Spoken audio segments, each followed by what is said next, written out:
মারধর শুরু করলেন। এক পর্যায়ে একটা কাগজ বের হয়ে আসলো, ওই যে নুসখা, সেখানে লেখা ছিল সূরা তাহা।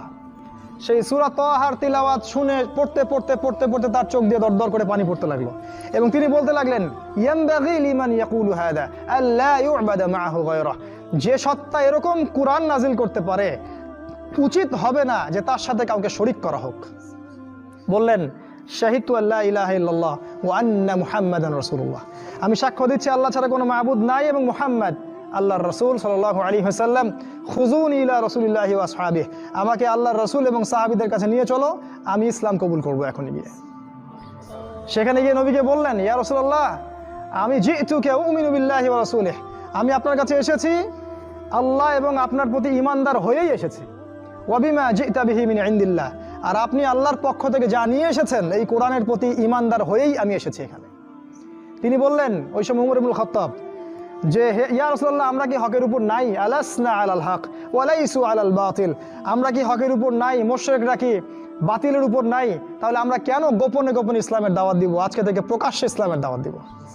তখন থেকে ইসলাম প্রকাশ্যে দাওয়াত পেয়েছে, তার আগে পায়নি। তুমি ওমর হতে পারো না? একটা ছেলেকে দেখলাম অনলাইনে, আমি তাকে চিনি না, অনলাইনে একটা স্ট্যাটাস দেখেছিলাম খালি, ইসলামের পক্ষে কিছু একটা বলার কারণে তার একটা বড় পথ চলে গেছে এবং সে স্ট্যাটাস দিয়েছে যে যদি একদিন বাঁচি সিংহের মতো বাঁচবো, তাও ধর্মকে আমি দলের কাছে বিক্রি করব না। মন থেকে দোয়া চলে আসলো ওর ওখানে। আমি কমেন্ট করেছি যে তোমাকে আল্লাহ ওমরের মতো কবুল করুক। হামজা বীর সাহাবী, যাকে উহুদের যুদ্ধে শহীদ করা হয়েছে, আবু জেহেল রাসূলকে চর মেরেছিল একটা। হামজা রাদিয়াল্লাহু আনহু যখন শুনেছেন আবু জেহেল রাসূলকে মেরেছে, সরাসরি আবু জেহেলের বাসায় ওকে গলার ধরে বের করে প্রচন্ড জোরে ঘুষি একটা মারা হলো। বলা হলো যে আমার ভাতিজা যে দিনের উপর আছে, আমিও সেই দিনের উপর আছি। রুদ্দাহা ইন ইসতাতা'তা, তোমার ক্ষমতা থাকলে আমাদেরকে ঠেকিয়ে দেখাও দেখি। তিনি রাসূলের কাছে গেলেন, বললেন, ইয়া